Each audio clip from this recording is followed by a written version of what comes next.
Jacked Up Review Show. It's a Jacked Up Review Show. Jacked Up Review Show. It's the Jacked Up Review Show.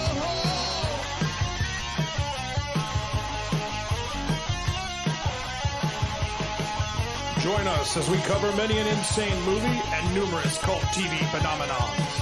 Are you ready to get jacked up? Are you with us? Then listen on. Listener discretion is advised. It's a Jacked Up Review Show. It's a Jacked Up Review Show. Jacked Up Review Show.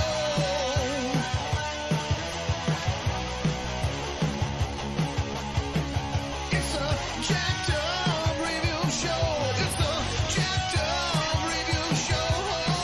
Jacked Up Review Show.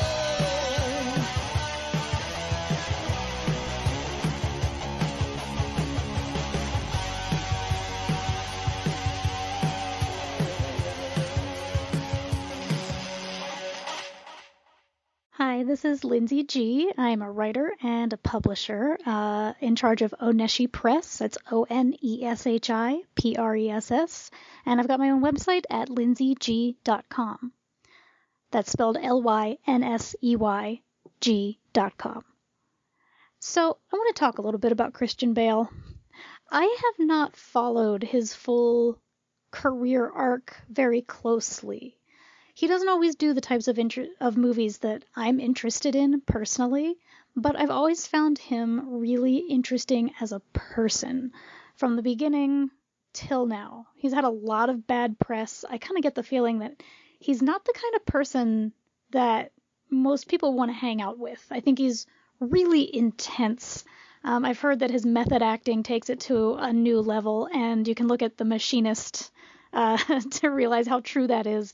Where he lost so much weight, became so thin and gaunt and frightening, versus, him in Batman, where he was a hulking beast. I find that also interesting because I believe I've read that he's a vegetarian, possibly even a vegan, which means that he really puts in the work to get his body to where it needs to be. He's not like mainlining steaks or anything. But the reason I've always been so interested in Christian Bale is because in 1992, when I was, I guess, about 11, no, younger than that, I was 9, I saw Newsies, which, for those who are not familiar, was a live-action Disney musical about the newspaper sellers' strike of the very end of the 19th century, when the newsboys who sold newspapers on the street of New York City struck and went up against Joseph Pulitzer, one of the most powerful men in New York and probably in the United States at that time. The movie is, it's a Disney musical. There's a lot going on. Probably a lot could be improved upon as far as historical accuracy, etc. goes. But the music is rousing. And two of the big stars, the headliners of the movie, billed above Christian Bale because he was a nobody at the time, I think he was about 18, were Anne Margaret and Robert Duvall. And they were amazing. Absolutely amazing. They acted the absolute hell out of their parts as a show woman who was helping the Newsies, and as Joseph Pulitzer himself, respectively. Bill Pullman also played the role of the journalist who was on the side of the Newsies and helped them organize so that they could strike and demand better wages. So, anyway, I didn't exactly fall in love with Christian Bale in this movie. For one thing, his New York accent was abysmal. He's Welsh. Didn't really go over so well.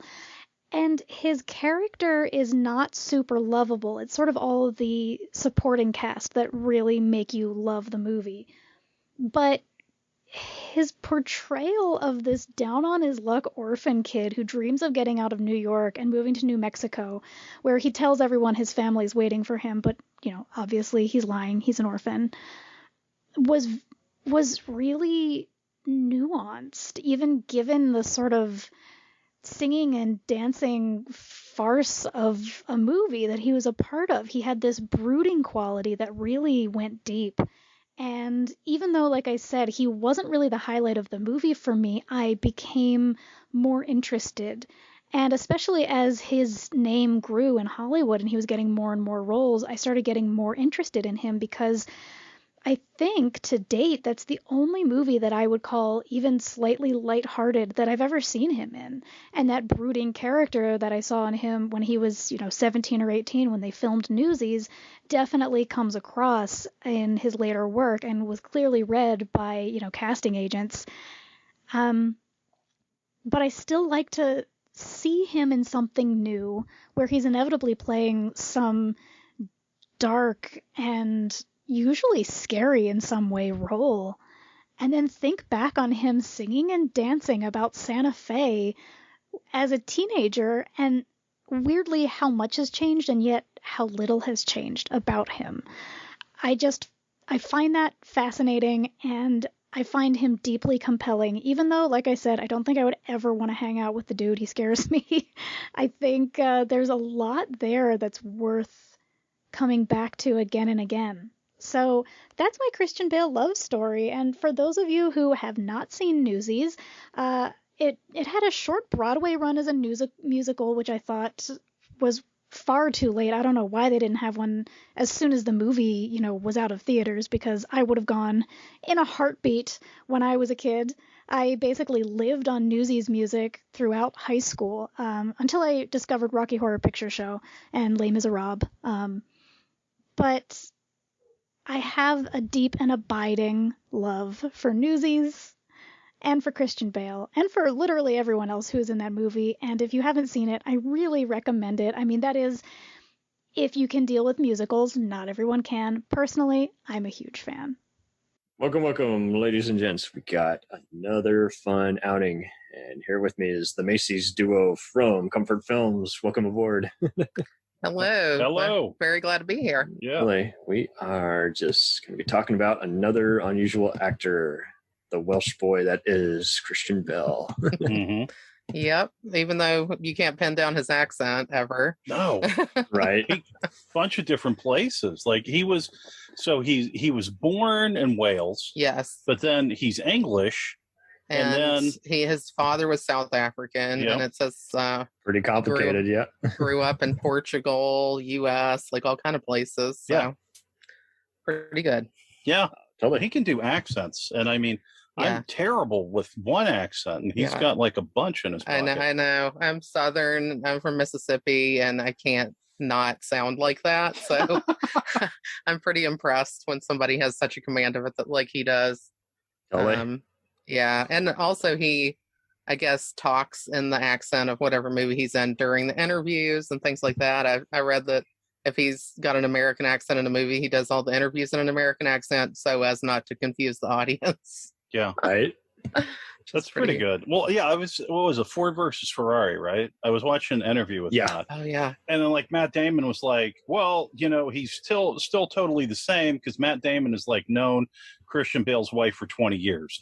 So they can still carry on a conversation in between takes, but he just keeps that same voice. Yeah, and his voice in that was It's odd. a typical method acting choice where, it's like you're not, everyone just gets confused with Daniel Day-Lewis, but so he's pretty much like Denzel Washington or Vincent D'Onofrio, where or even crazier actors like Michael Ironside, is like they, like you say, they speak to everyone in that same voice. It's just easier as opposed to just clearing their throat and all that. At the end of the day, just talk the same way and just keep it. And I get it. It sounds odd to many, but it's kind of just part of this crazy world that is that. And he's been fortunate enough to work with all kinds of filmmakers: David Ayer, Steven Spielberg, Christopher Nolan, and currently David O. Russell and Scott Cooper. So yeah, we really enjoy the Scott Cooper stuff. It was interesting. We were kind of in prep for this, looking over his filmography and Terrence just seeing Malick, of all things. Terrence Malick is one of my very favorites, although I haven't seen Night of Cups yet. So I never saw Night of Cups either. It's one that's on the list.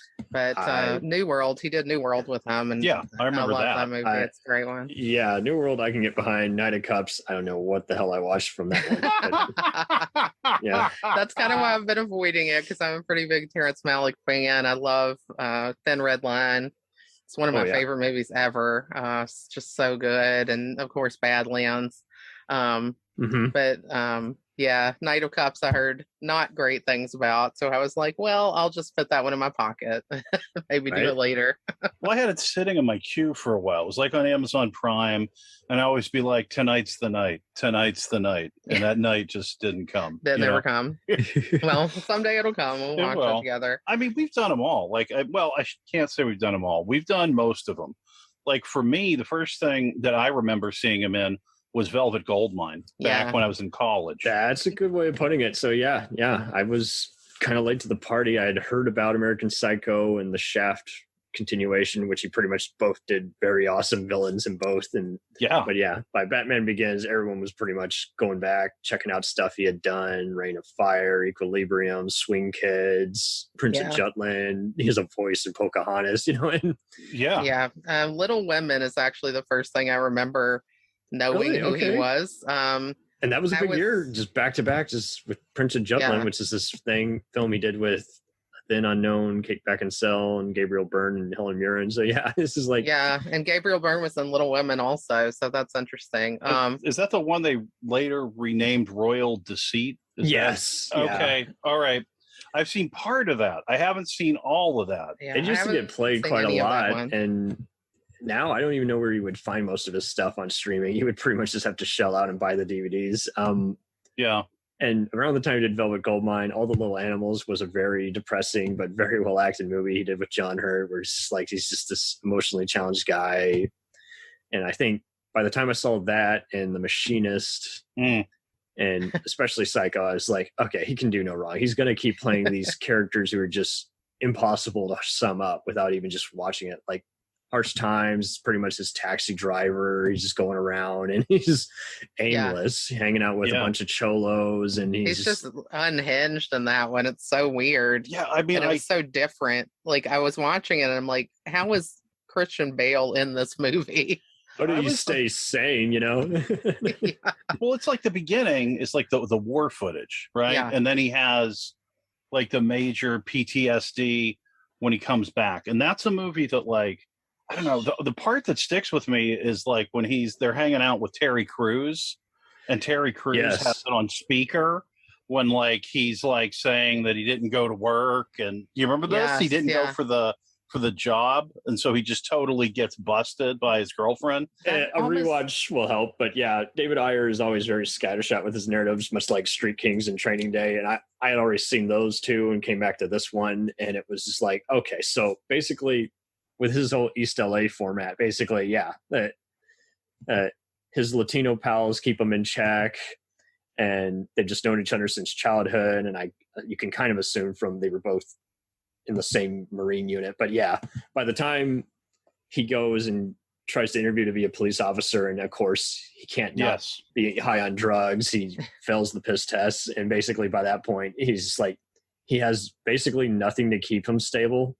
And you're kind of glad, because you would hate to see someone like him being a police officer, and at the same time you're just like, what happens. And this is like, and at that point basically he's just a selfish prick, and just basically just can't he just can't contain himself. It's like he loses his girlfriend, he loses the money, and now he doesn't even know what he should even exist for. So it's just like and it's just even funny how by that point even his friend gives up on it. It's like, dude, I used to tell you to chill, and calm down, and now nothing can calm you down. Well, I mean, when he gets like the letter that he fails, he just freaks out on like this normal guy in the car next to him. It's like he's just going to take him out, and you're like, oh wow. Sometimes in LA I feel like I'm going to do that just on a regular day, because that's where we live. So. Well, and it made sense to me why you pretty much did Out of the Furnace from that point on, because that's the same kind of deal. He's just a quiet man waiting to explode. Yeah, I mean that's my favorite. That's kind of hostile. Hostiles is like that also. Well, yeah, also with Scott Cooper, and yeah, it's like, and it's so wild. It's like they're both basically, all three of these are basically neo westerns, even though they're in like suburbs and country town areas. It's like it's basically it. I mean, Hostiles is a western, but it's also just like an atypical one. It's not about the battles and everything, you know. Yeah, he really Bale does good westerns. I mean, 310 to Yuma is really good also. Yeah, 310 to Yuma was good. I kind of prefer the original, but I mean, so how do you feel? So which movie do you feel like he gets basically stolen from him, and he's struggling to kind of try and contain his own? This one with Russell Crowe or The Dark Knight with Heath Ledger? You know, because oh my gosh, basically he's the straight face in both of them, and he's having to just say, "No, you will not do that." Yeah, it's difficult because I think Christian Bale tends to kind of embody the part so much that he kind of disappears into it a lot of the time anyway. And then when you put him up against this person who is just really going all out, like Russell Crowe in 310 or Heath Ledger, it's almost easy to lose what Bale is doing because he can be so subtle. Yeah. You know, it doesn't have to be. I mean, American Psycho is the most unsubtle thing in the world, absolutely. And it's great. And you have to watch it a few different times to realize it's like, no, it's a satire. And much like Fight Club, it's may or may not, you have to assume what may be in his head versus what actually did happen in some capacity, you know? Yeah. Well, yeah, I saw that. Well, when I saw that movie, I saw it with my buddy. Again, it was like right around college time. And we went during the day, and we were literally the only two people in the theater watching this thing. They probably got scared by it. They're like, is this a cheesy exploitation movie? No, but it is making fun of various kind of things. And yeah, if you're not paying sharp attention, you know, especially with the various close-ups, then you're going to be lost. Well, we didn't know if it was a gag. We didn't know what was going on because, we were scared. And then we were laughing, and it's like, wait, should we be laughing when there's a man with a chainsaw? Yeah, just you know what I mean? It to kill somebody. Right? Yeah. When he throws the chainsaw, I think. Okay, I saw that movie alone, like by myself. No kidding. When I was in graduate school, I was super broke. Like I couldn't have a job because I was in school.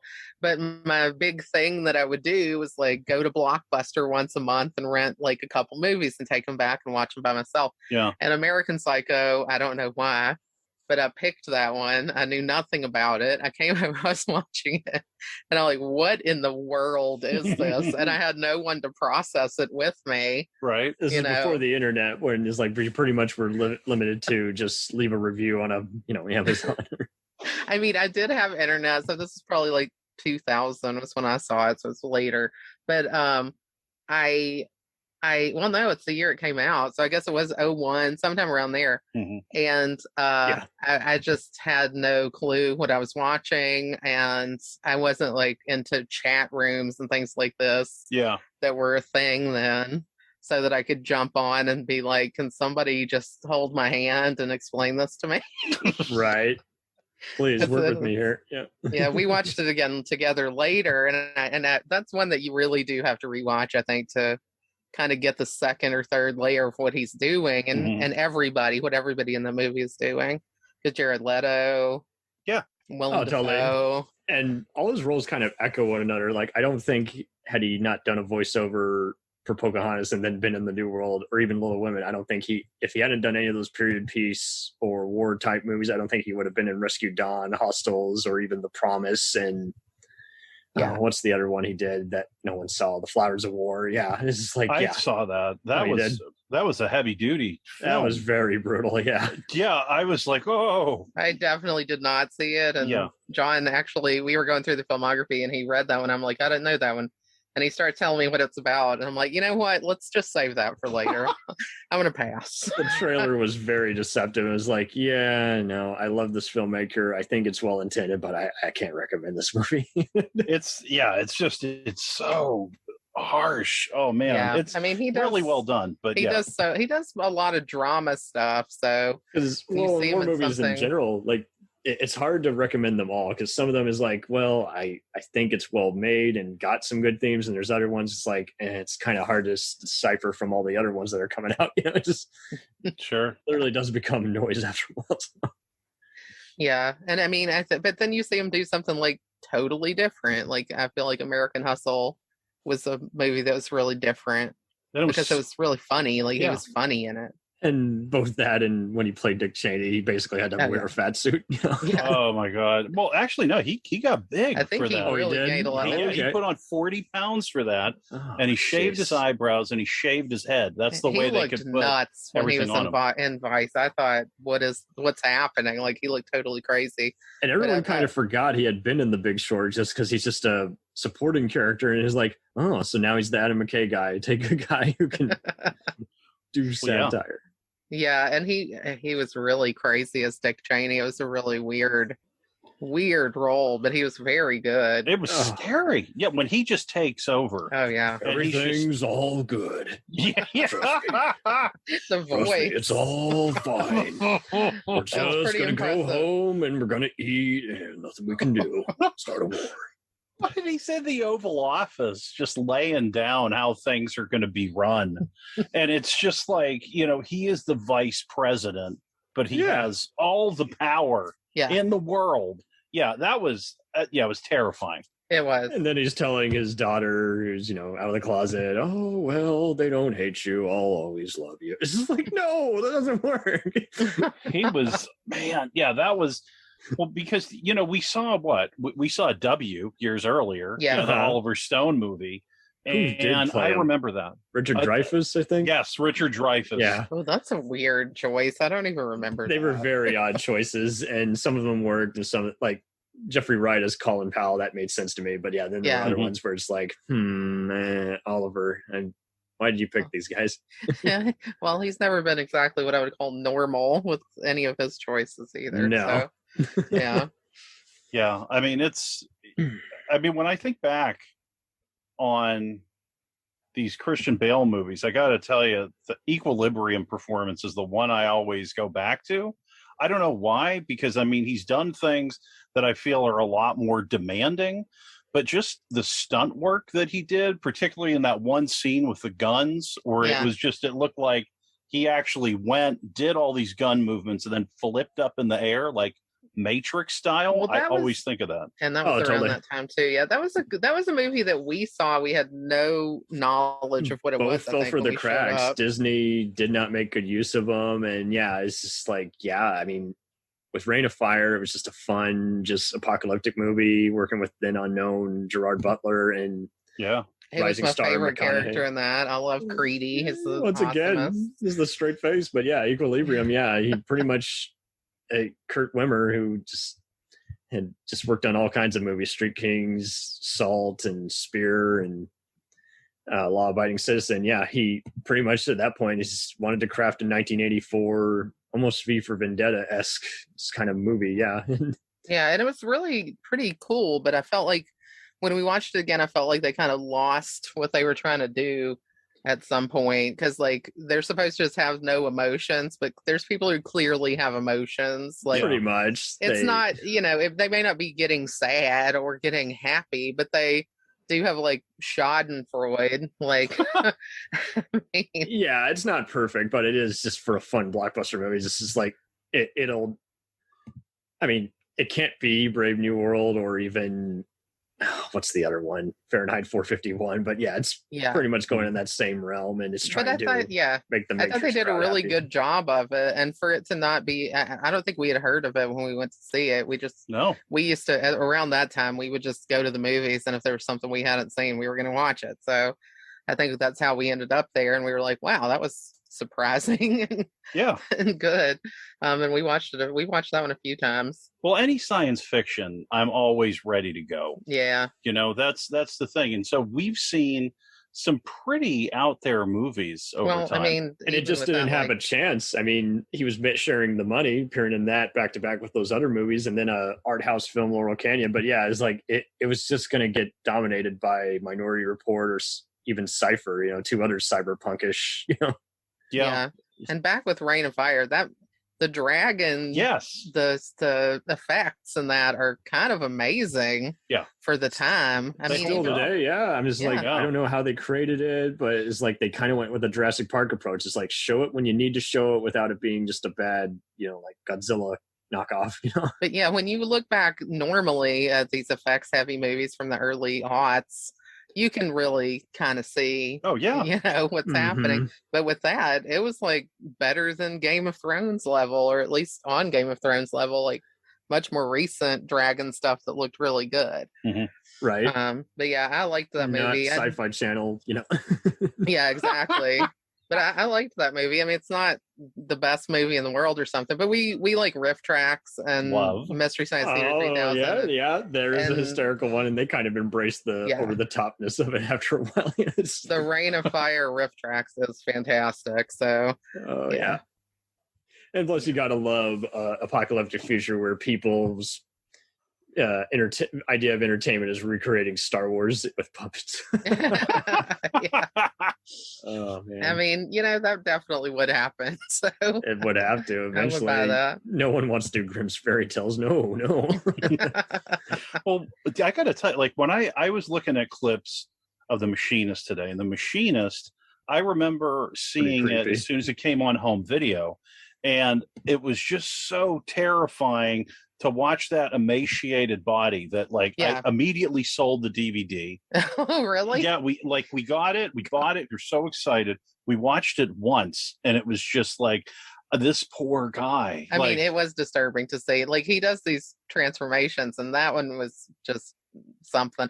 I mean, he did a lot of really weird movement in that too. Are you familiar with Brett Anderson's work prior to this? He had done Session 9 and The Call with Halle Berry. So Session 9. I think we saw. I feel like we saw Session 9. Yeah, years ago. But this is like he's just one of those. He just always just kind of just has this slow pace to kind of just you're just waiting for someone to just break. Just yeah, and he was like scrubbing the floor with bleach, I believe, at one point. Or what he thinks is bleach. Oh my god! And the overhead shot of his body, and just you saw his spinal column, and it was man. Yeah, he just that's a wild movie. So, how do you think he plays to the camera well? Like, how does he? Is it just how he looks around, or is it more just kind of just silent, moody, just being static, even? Well, that's okay. This is very interesting because I was really curious, you know, what makes him so amazing? Because I'm an actor, and yes, I've done a lot of television. The thing you probably would recognize me from, I was on Criminal Minds. I was a bartender on Criminal Minds. Yeah, that was awesome. Then I was on Mark Maron's show on IFC. I got to do a scene with Mark Maron, which was great. Workaholics on Comedy Central. And then the thing that people seem to recognize me from the most was something where I wasn't credited and I had no lines. I was on the first episode of Superstore, and I just got a whole bunch of ice cream. Yeah, he's just like grabbing like 5 or 6 gallons of ice cream out of the cooler, which is, you know, method acting for John.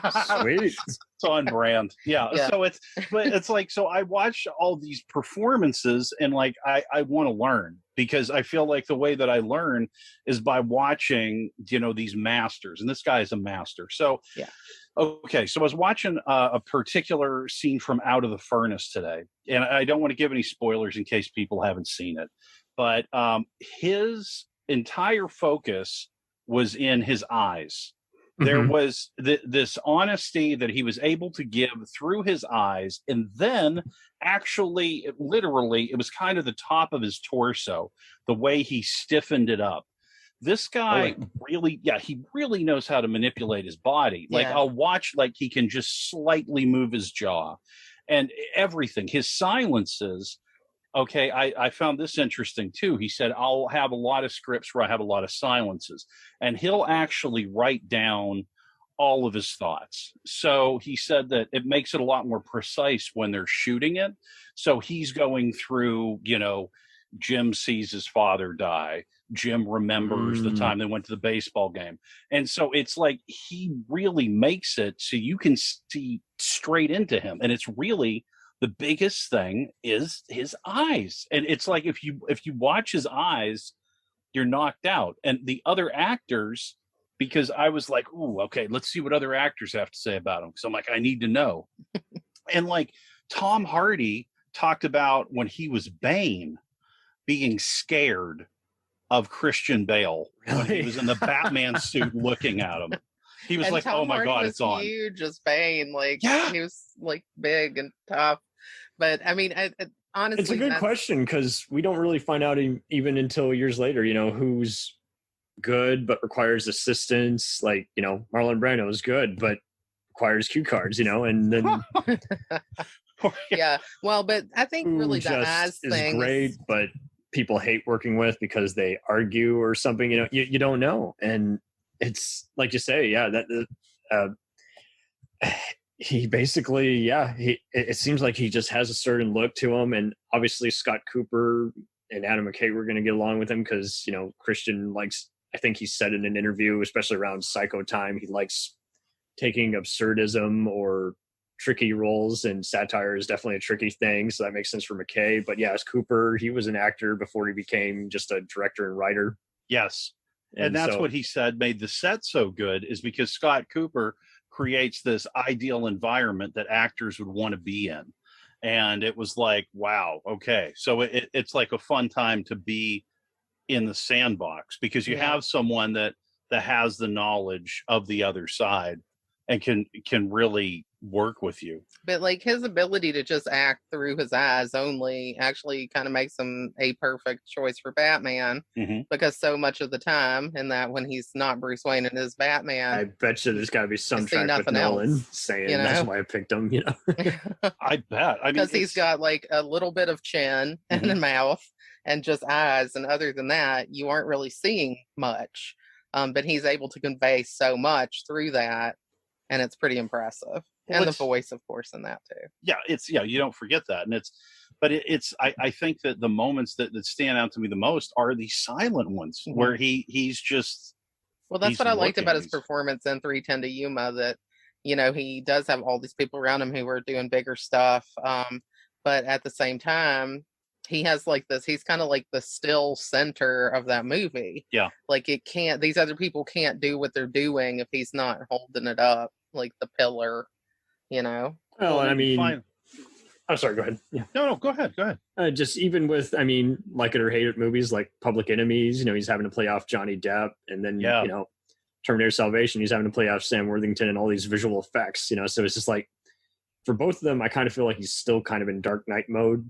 He tries to make it different enough with how he's speaking, but he's still kind of just being gruff, so. Yeah, I think that in The Prestige also, I think.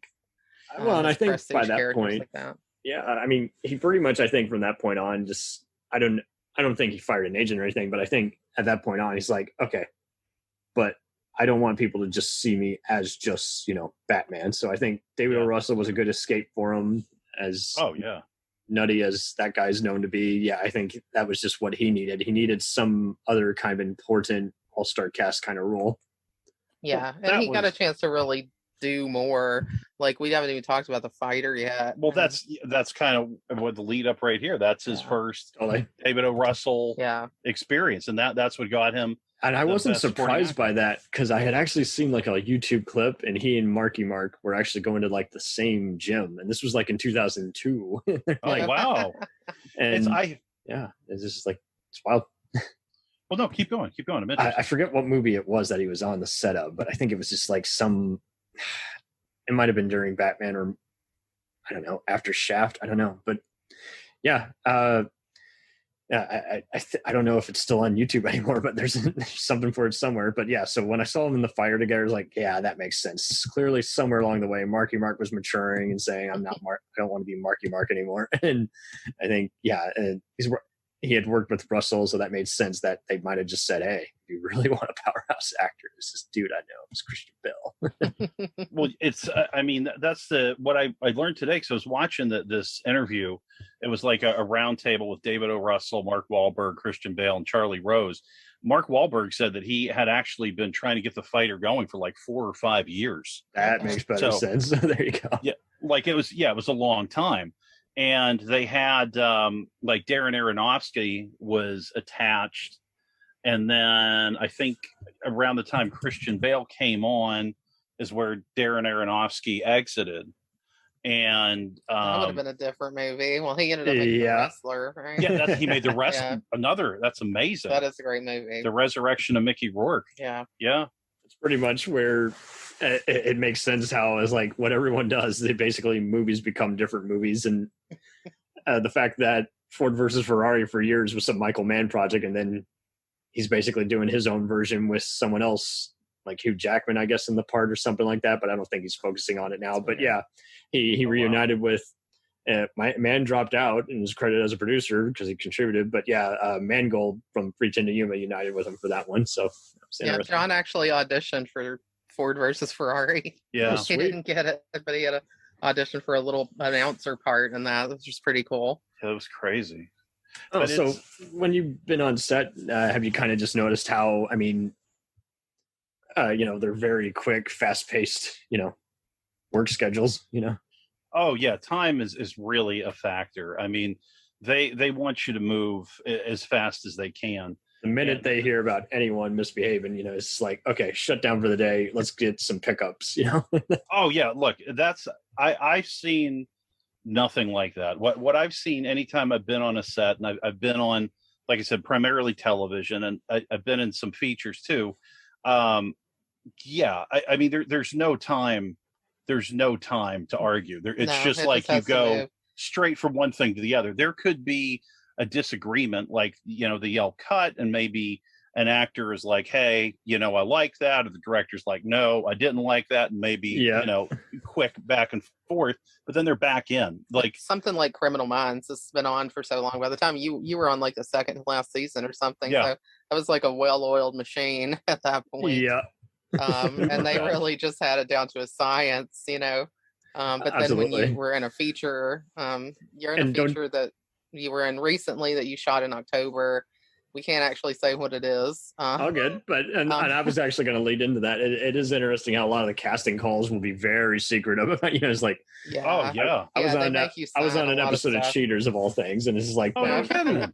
It wasn't called that. It was called, like untitled, dating show, and it's like, yeah, dating.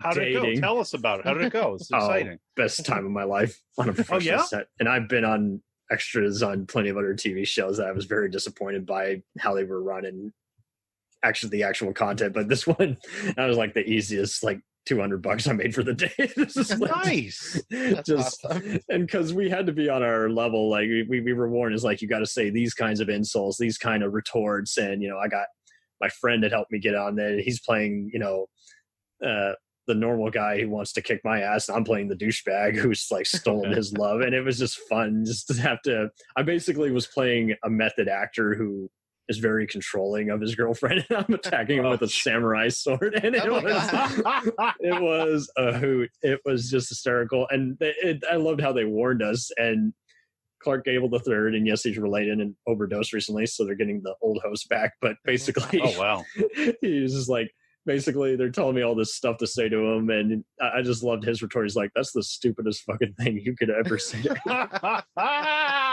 I was like, I'm just saying what he told me to say.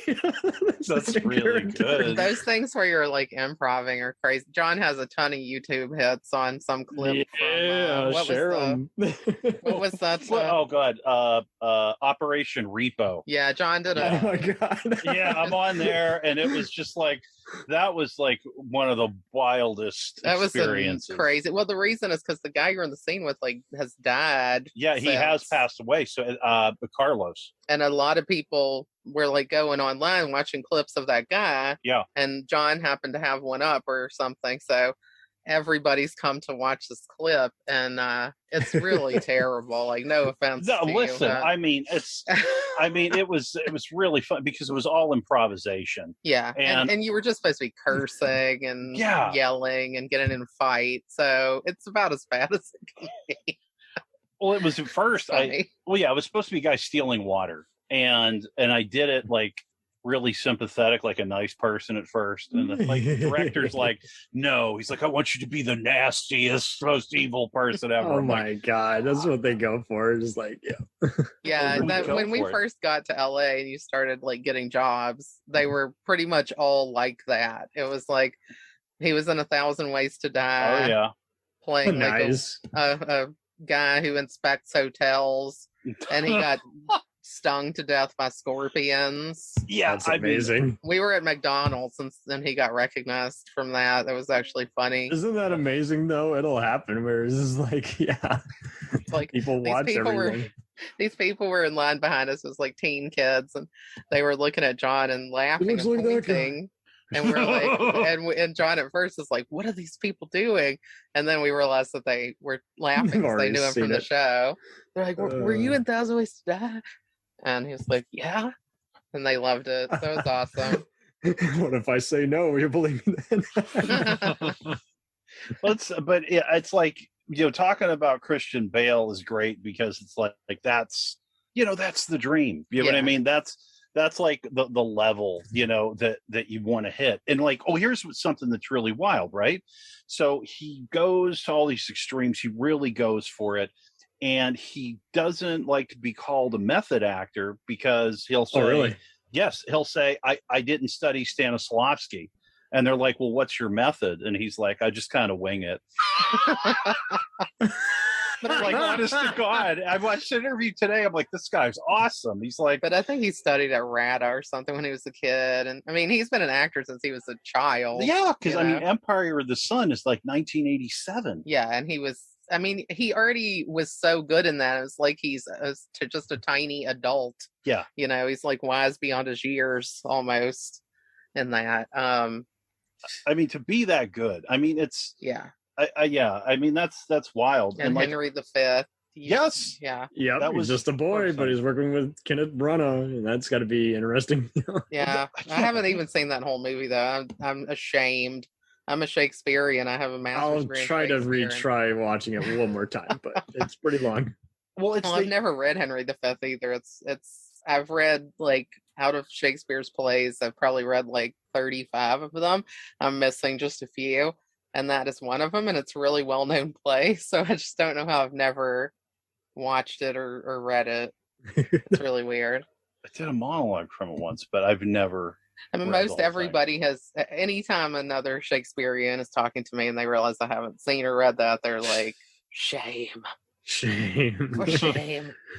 It's all Christian Bale shows up. Just like I remember, I think he just comes down some stairs, and it's just like from the first second I saw him in that movie, because I've seen like the beginning and I saw him, and he had a few lines, and he plays like Robin, little drummer boy. Yeah, it's, and it's just like he comes in, and it's like you have all these huge people in it, like Judi Dench is in it, and it's like this little kid comes in, and then he just blows the doors off of everything that's happening.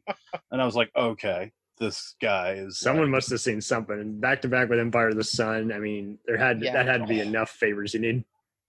Yeah, I mean, and then I really didn't see like most of the stuff he was in between that and Little Women. For me, I actually never saw Newsies. Somehow it's good, but I used to get it mixed up with Swing Kids. They're just both so similar, but they came like so soon together too. Yeah, crime drama. Swing Kids I haven't seen in so long, and I used to love it. I remember when that came out. He's so built with all that boxing in it. It's like, oh my god! So no wonder he was asked to be a physically challenged actor. Yeah, I mean. The shape that he gets in to go up and down. I mean, wow. Yeah, I don't. But yeah, Newsies, so many music numbers and just playing off an ensemble. So it's like, yeah. Well, did you ever see Mary, Mother of Jesus, where he plays Jesus? Mm-hmm. You did. Tell us about it. So I think playing opposite Deborah Messing, for an NBC featured, Hallmark produced movie before Hallmark was kind of being lampooned. It was a big giant scale TV event. And I think, Jeremy Sisto did it as well. But so I think any actor just realizes, like, regardless of where this is going, is like, you are front and center. So you've got to be on your game. And I think definitely a lot of back to back with all those. We've heard about his just, over the top reaction on Terminator. But other than that, I think every role he brought to, he just realizes, like, I can't let anyone down. I can't suck in anything. I can't, phone it in. I just love that he played Jesus and then immediately Patrick Bateman after that. Totally. He is like, gotta make a complete 180. So every crowd has seen him in some way, whether it's a blockbuster crowd, art house crowd, or even a religious crowd. It's like everybody's seen him, some capacity. Well, the Midsummer Night's Dream. Oh yeah. Mm-hmm. I actually really enjoyed that movie. It's a fun and campy escapade, yeah. It's a great, that play is just like that. And I think it really captures the spirit of the play. And the four kind of lover characters are just nearly interchangeable, which they should be. But he's really funny with Calista Flockhart. I'm sure he got fan mail from that one. Oh yeah. And he's like super naked, later on at the end. Oh yeah. Yeah. That was a really good movie. I like Kevin Kline in that. Kevin Kline, Kline is the man. Yeah. Yes. Yeah, he's great, great, great. But yeah, it was good to see a good Shakespeare production, because sometimes I have to watch some really crappy ones. Yep. It wasn't Cymbeline, that is for sure. Yep. Oh boy, don't even get me started. I saw on John Leguizamo when he talked about that after the fact. I was like, whoa, no. Oh, really? Yeah, he was just like saying that it was the best Shakespeare adaptation of all time or something. Well, and I'm maybe intended, I hope but they gave him a bonus for that. Maybe they gave him a little extra. I wanted to show it to someone in college, a film professor, as like, look at this. They're doing everything you told us not to do. They're having static shots. You can't see who's talking when they're talking. This is just an awkward production with some that you'll still want to see once, just because, again, how can you not? That's a dynamite cast, and it's like it's all wasted on an abysmal crime tale. And fortunately, I guess Bell must be really extremely picky. I think he just really says is like, I gotta know someone, I gotta trust him, I gotta commit to this if I'm gonna have to put on a bunch of pounds and then lose it, Yes. Well, and it's like now, like for it was Vice, he said that he actually used a nutritionist to manage the weight. Makes you wonder. Machinist too, but makes you wish he had done that to begin with. He probably wouldn't have gone as insane, in either role. Oh man. Well, he said in an interview I saw today for Machinist, he's like, "Yeah, I just smoked cigarettes and drank whiskey, and I just had one apple a day, and that's how I got my weight down." Sugar, yeah. Not worth it. Man, yeah. I mean, I was just like, that's going for it. And he said that at the time he was doing it, he thought that he hadn't gone far enough with the weight loss. Oh my God, dude. Yeah, right. Like, how much further could he go? He says, now I look back and he's like, I don't know what I was thinking. Yeah. Well, it's like almost like that he gave himself anorexia because exactly, maybe diabetes like almost. Yeah. Yeah. Because that's like the thought you have when you're anorexic, is that you can always be thinner. Yeah. Well, and just because someone else does it doesn't mean you should do it. Just because Justin Hoffman, goes on sleep deprivation, or Robert De Niro starves himself, doesn't mean you should. Yeah. I'll go with the Laurence Olivier when he told Dustin Hoffman he should have just acted instead. He's like, oh, I haven't slept for 24 hours. It's like, oh, I just act. Yeah. If I just act like I haven't slept for 24 hours, I don't have to do it. Yeah. I remember that was in college. They talked about the try acting thing, because it was just like, yeah. But then it was just like, do you know what's funny about that? Okay, so we hear that, and then the next scene that goes up, it was like some really intense love scene. And this dude was literally full force slamming his head into the wall. Oh my God, stop. Yeah. And it was just like, nothing is worth it like that. That was totally wild. You were in a short movie. John was in a short, I don't know, 6 years ago. Yeah. And you were hammering on a door to get in. And your hand still hurts. And you're like, why did I do that? It's right. You're like, I want to be the best. Yeah, it's crazy. It's like best of the best, right? Oh, yeah, I want to be like Eric Roberts in Best of the Best. It's really what I want. I can't be Stallone and Rocky, but maybe he could. I don't know.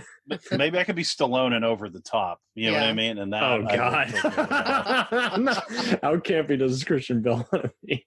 Oh my God! What if Christian Bale was in Over the Top? What if they remade it? That would be perfect. A remake of Over the Top.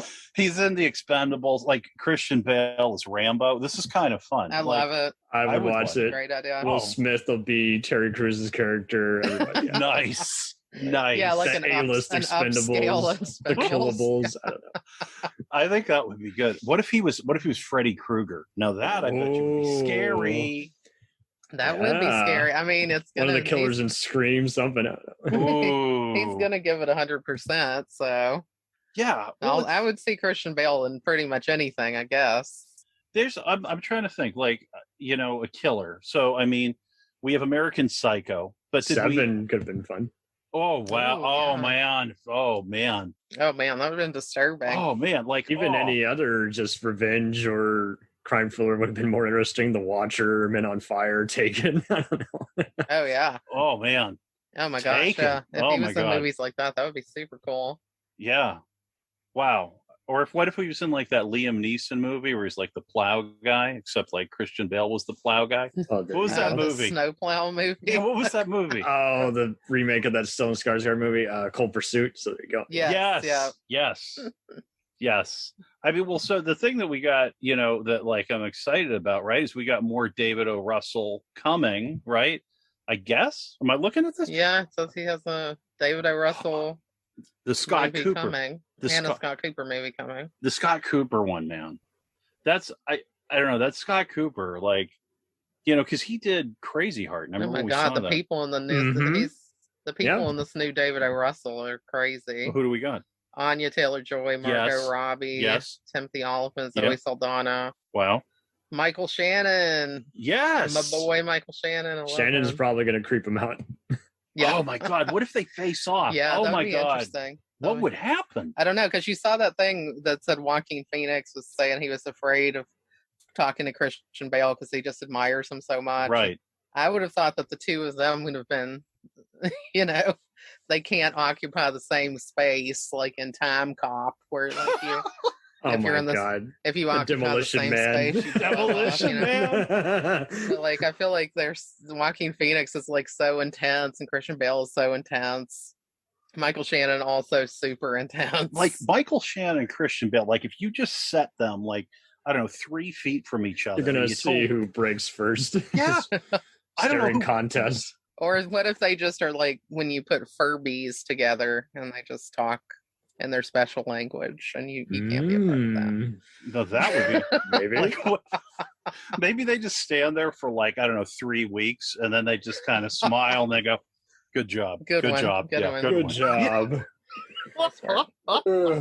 Matthias Schoenaerts. That's a lot of people in that movie. Oh, Showing what about as one of the assholes in the next season of Ray Donovan? Leave Schreiber and him face off. Yeah, Schreiber. That's That dude scares me. Yeah, he's good. John auditioned for that show too. Didn't happen. Sweet. Didn't happen. Yeah, Another announcer role though. They keep wanting you to be one. They got to cast you in one. they brought me in for twice for that. One was for an announcer. One was to work as a guy behind a fast food counter. Those are two very different things. I don't. You see should you be as an announcer on Eric Andre if he comes back. Oh, that would be great. There's a different kind of intense. It's like, hello. Oh my gosh. Yeah. No, Liev Schreiber is very good. Him and Christian Bale are similarly intense. I mean, I guess that's one of the things we really like in an actor. Mhm. It's like this super intense, like, just mood that they bring to things. Totally. Yeah. Well, he can, yeah, because it's kind of like an Al Pacino thing, like Godfather, right?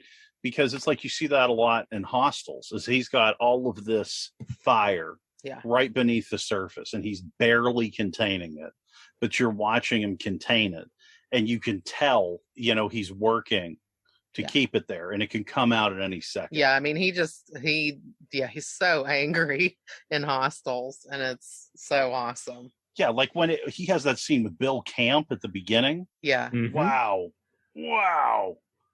Yeah. He's working be off good a for- West Studi. I mean, there's another Yes. powerhouse. Like, man, Yeah, it's so good. I want to watch that again. Like we Still just on got, Netflix. Yeah. well, dude, we just got a 4K TV for Christmas, Oh. and we bought Hostel streaming prior to the TV, and like it was like we got it on like Vudu, so it Be a had the fun 4K. movie test out session. Yeah. Oh, Yeah, it's gonna be gonna good. look great because the set and that is awesome. Like the setting. Yeah. I can't wait to watch that. We should go watch that later. I never saw the Mowgli movie. No, I didn't. I was saw already parts Jungle of Booked it. out. There had already been like two other Yeah. ones that same time. I'm like, That's kind of how I felt too. And I can't blame him. I get it. Money and motion capture, and it's the thing everyone's doing. So he probably just said, hey, again, just another ensemble production. Something that my kids can watch. Well, yeah, and I mean, this is another thing we were talking about. When you're an actor, you're always unemployed. Yeah. So you kind of got to make hay while the sun shines. Like, if you can get a role like that, might as well go for it. And his voice is cool, so use it, make some cash off of it. Do it. Yeah. He's I don't know. So I mean, we really. So would he rank in your top 100? Obviously, but would he rank in your top 10? Absolutely. Oh yeah. I mean, we have said at some points that we think he's maybe in the greatest actors of his kind of generation, which is also ours. He's just maybe like I can't think of a time where someone doesn't want to see somebody's in. Very minor. Yeah. And if I've seen anyone hate on him, it's been people who didn't care for the Dark Knight movies, but I've never seen, or Terminator, but I've never seen anyone who's just like, for the most part, is like, oh, that's overrated. Yeah, no, I mean, I can see a movie that he's in that I don't particularly like, but it's never because of him. Like, there's never a time when he's the reason I don't like the movie. Giving and he's too always, much. He's always just good. He's always good in everything, and I think, he's just a really good actor. I think it's hard to say like who's your top, 5 or 10 of all time. So many to pick, but I gotta say he's bound to be in my top 10 of all time. I would even go top 5. I would even go top 5. Sweet. I think that's safe to say too, because he's just that good, and he really does have a range. He can do a lot of different things, and I'm looking forward to seeing him even stretch that range even more, as he gets older and maybe takes himself even less seriously. I don't think he's ever going to get to where he's like Tom Cruise level, where he's just on intentional parody and everyone wants to make fun of, he can do the work, but he loves to jump off of buildings. I don't think he's ever going to get to that kind of level where people are divided on him. And I'm, other than, again, those just difficult, in-person moments, I've never seen anyone just say he was impossible as a whole to work with. And I think, after Salvation, I think he also learned, hey, I'm going to stop trying to sneak into the editing room and mess with my performance and everything. I can't. I think he dialed down the ego after a while. I think he really did. Yeah. Well, and I mean, I think people also just tend to just be a little overcritical about somebody who gets angry one time, and then it's just like, oh, he's. Yeah, that's true too. You don't know how much of it is, and that's where I am with any celebrity, if it's more than just the makeup, and wardrobe, because they can always be kind of anal retentive, is like, if it's more than them complaining, then something's up, Yeah.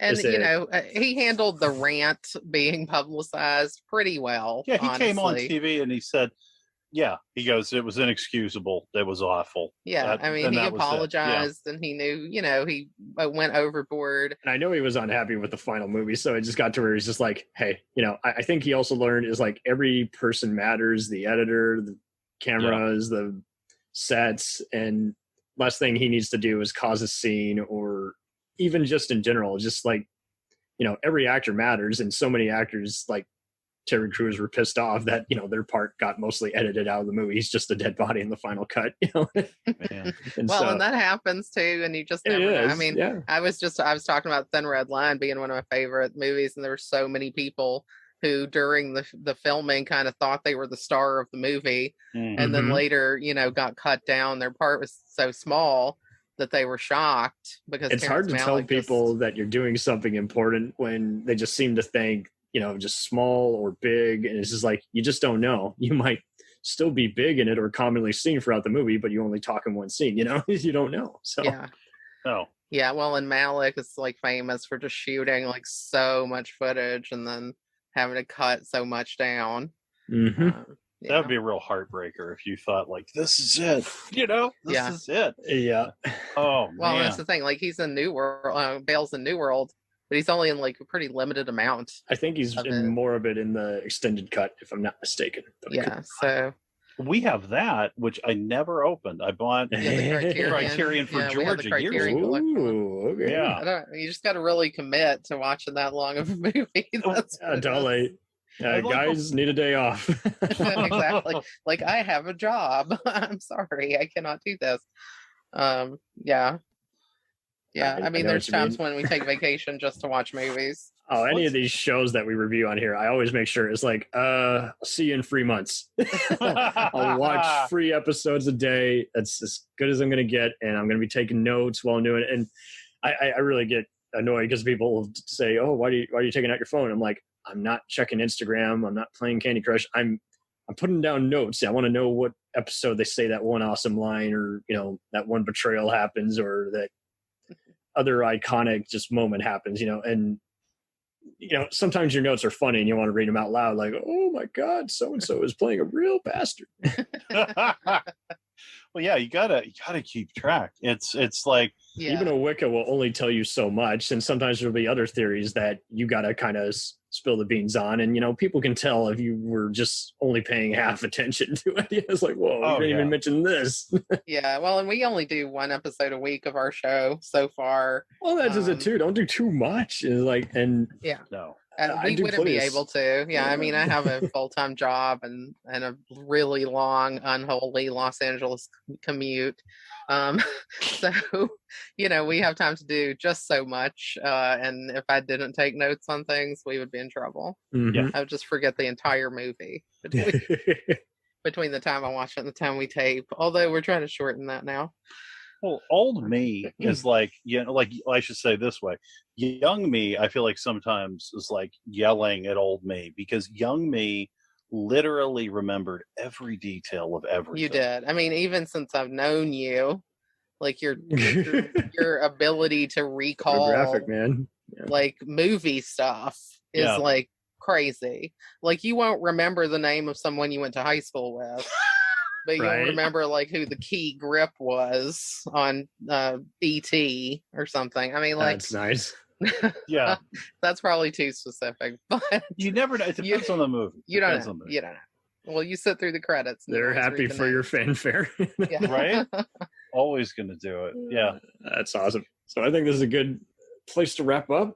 This was a hell of a time. So feel free to plug Comfort Food Films. Comfort we do talk about food. We always talk about food. Plenty of films that'll make you hungry. Yep. Well, yeah. So Comfort Films is our podcast. We're up to about 17 episodes at this point. We've been going since October. And basically what we talk about on our show is what we call the mac and cheese of movies. So it's the movies that we personally really love and keep rewatching over and over. Whether it's because they're just feel-good movies or they give us nostalgia from when we were kids, like 80s. We're 80s kids, so we do a lot of 80s movies. Mm-hmm. Or if it's just something that we like, which is kind of offbeat, because sometimes we like a movie like Mad Max Fury Road, and we consider that a comfort movie when probably no one else would. You never know, man. I mean, I grew up watching Mystery Science Theater, so what do I know? Yes. Exactly. We did too. We love that show. But yeah, so that's what we do on that. And we should be launching our website pretty soon. It'll be comfortfilmspodcast.com. Yes, definitely. We'll have some additional content there. So both of us do some writing, and we're planning to do some blog posts for each episode, so we can dig into some different things that we may not have discussed on the episode. Awesome. That's been a lot of fun. And yeah, so our episodes run usually about an hour to an hour and a half, and we just dig into these comfort films and decide, you know, what it is that we like about them, what is it that keeps us coming back. And yeah, we just have a lot of fun. John runs our Instagram account, which is Comfort Films Podcast. Whoop, whoop. And he does a ton of fun stuff over there, so definitely check it out. Fun stuff. Lots of polls. Yeah. Like I saw one of them. I was like, I couldn't believe the results. He put up Waterworld versus Aquaman, and I thought that was pretty Two different inspired. kinds of cult movies. Yep. But yeah, he puts up a lot of polls and a lot of great memes and things that are. You should gonna give do you a laugh Battlefield today. Earth or Gods of Egypt. Oh, that's a good one. Which goofy, bizarre movie. It's happening. We love both of those. Oh, yes. so- Totally. It's just They're great. it's so rare that you see a mainstream movie just go ape shit. It's like, oh man, I thought We'll it was do just that direct to one. video, but nope. We'll do that one for you next week. Like this week, we're planning to do our next episode is going to be on James Bond Casino Royale. Ooh.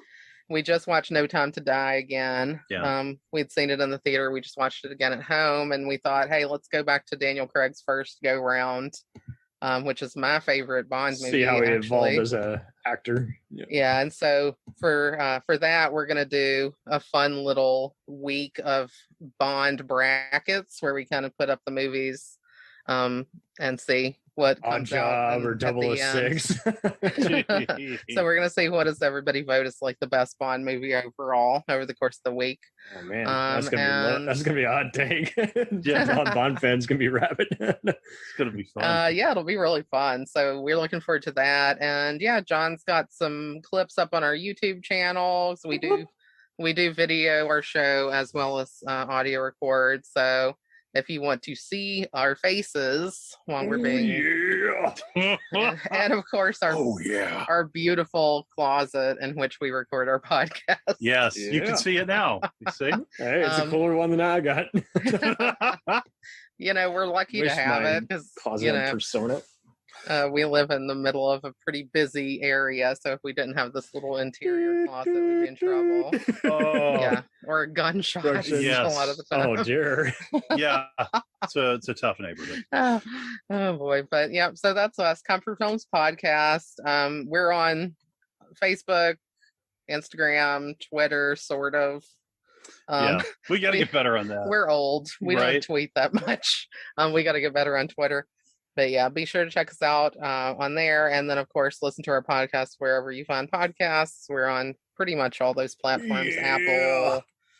Apple, Spotify, whatever else. Amazon. Amazon, Google, blah, blah, blah. blah. Tune in. Yeah, we're on Yeah, everything. we're on those under Comfort Films Podcast. So And you can find us on IMDb.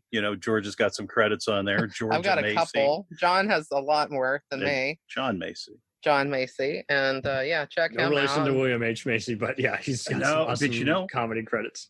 Although William also- H. Macy's daughter's name is Georgia, Yeah. so there is another. But they have no E. We're Macey, and every time we spell her last name, we definitely stress the E. Well, it's the joke in my family always was, we got the E, they got the money. You got the B. They got the B. That's good. That's good. We could get it. We got the E. We That'll be your theme song for season 3. It's gonna happen. Awesome. Well, I enjoy your song, by the way. Jacked up. Jacked up. Thank you. Yes. That was not easy to compose, and then it was just getting a steady list of guesses. Like, okay, guys, no showing. What do you want to do? Yeah, when we put ours together, I play guitar and I just went da da da da da, and that's our entire. So that's our entire podcast song that everybody's probably sick of hearing at this point. So I'll have to change that up, learn an extra chord. But if they complain, at least you'll know that they're listening. It's like, well, thank you, Thank Mr. Captain Obvious. Now, would you Exactly. care to actually chime in and help? Does your brother know someone else who has a garage band who can do something awesome? Exactly. Expanding our horizons. Always. Mm. Always. So that's us, and that's what This we is do. us. That is them. And we're so happy that we got a chance to jump on with you and talk about Christian Bale. Yes, Like thank you. You guys like we totally said, earned it. before we Thank started you. recording, I think we were saying, Christian Bale is one of our favorite actors, but he kind of doesn't really show up too much on what we do at our show. Mhm. He's not in a lot of what we would call comforting films, but we still love him. Yeah, always. I mean, like I said, it's always a pleasure to watch Rescue whatever he Dawn brings. might work, even though Oh, concerning what it considers. It's a pretty easygoing movie. Yeah, like Steve Zahn. He's a real riot in that. You know what I mean? It's just a good time. That It's a couple of flowers, dudes. that Flowers of the Sun or whatever. It's never going to show up. Right. What? Oh, Flowers of War. I think I it's don't know. Flowers of War. Yeah. Whatever it's called, I don't care because you told me what it's about, and I'm just checking right out. Yeah, it's Okay. a heavy. Yeah, Pretty heavy. All right. Yeah. All Thank right. you all. Thank you. Owned completely. Thank you. This was great. It's Knock 'em good. dead. Yeah, we'll do it again sometime. Absolutely. Any other subject, just chime in, just say, however you're going to do this. Let's do this. Yeah, man. Awesome. All All right. in. Thank you. Thank you. All right. Just remain safe out there. You Thanks, too. You too. Good Bye-bye. night. I'm in the thick of it. We'll return after these messages. Hey, feeling down? Feeling low? Not enough podcasts about movies in your life? Why not try They must be destroyed on sight. the new Podcast Cure-All? Sure to get you right with the world and on a path to better living. We have exploitation, we have Italian horror, we have zombies, we have slashers, we have crime films, we have spaghetti westerns, we even have sci-fi and sex comedies. So take a dose of They must be destroyed on sight. as needed and let the hosts, Lee Russell, Daniel Harper, Paul Romali, and the odd guest host cure what ails you. Warning, may cause atrophy, African consumption, black fever, bone shave, chin cough, colic, cramp colic, dropsy of the brain, elephantitis, grocer's itch, jaundice, mania, miasma, mortification, palsy, Pott's disease, rheumatism, scurvy, St. Anthony's fire, summer complaint, and worm fit in some people. Consult a physician before listening.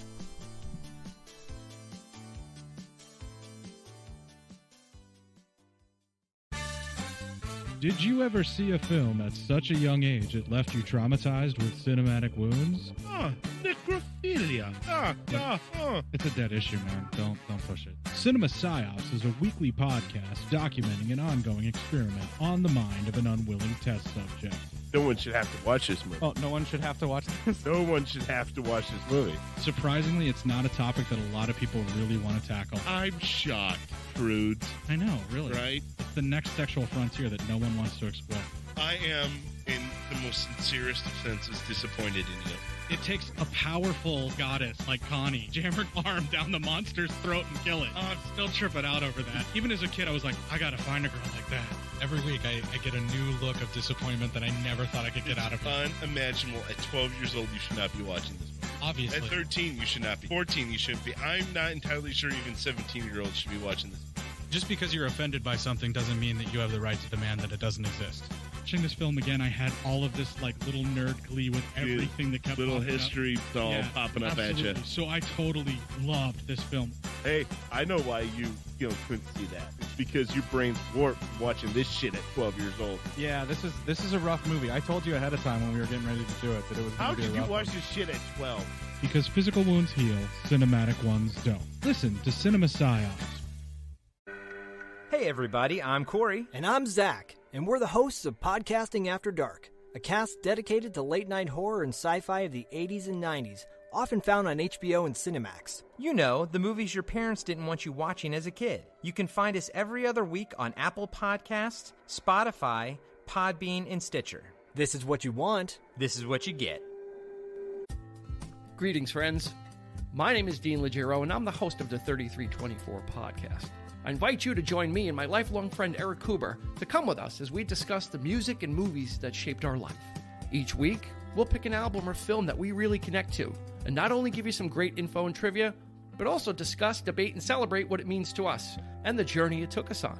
We also look forward to hearing from you and giving us some of your picks for us to check out and discuss. I think it'll be a really fun experience, so come along with us for the ride. You can find us on your favorite podcast provider and at 3324.buzzsprout.com. Thanks for your time, and welcome to the 3324 family. It's time, let's check our cue, baby. Pair it with a couple brews, baby. We love good movies. We love the bad ones too. So we watch them all and pass their lessons on to you. Oh yeah.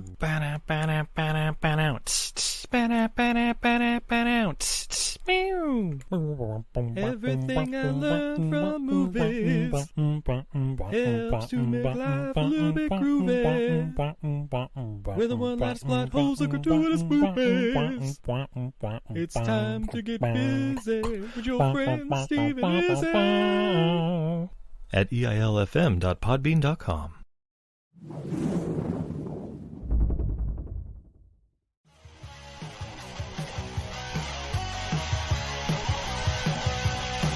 Follow us on the web on Facebook, Twitter, and Instagram. The podcast is available on Podbean, Spotify, iHeartRadio, Anchor, Apple, and anywhere else podcasts are available. Feel free to review our show and leave comments on any of those sites. Thanks a million for listening. It's a jacked up review show.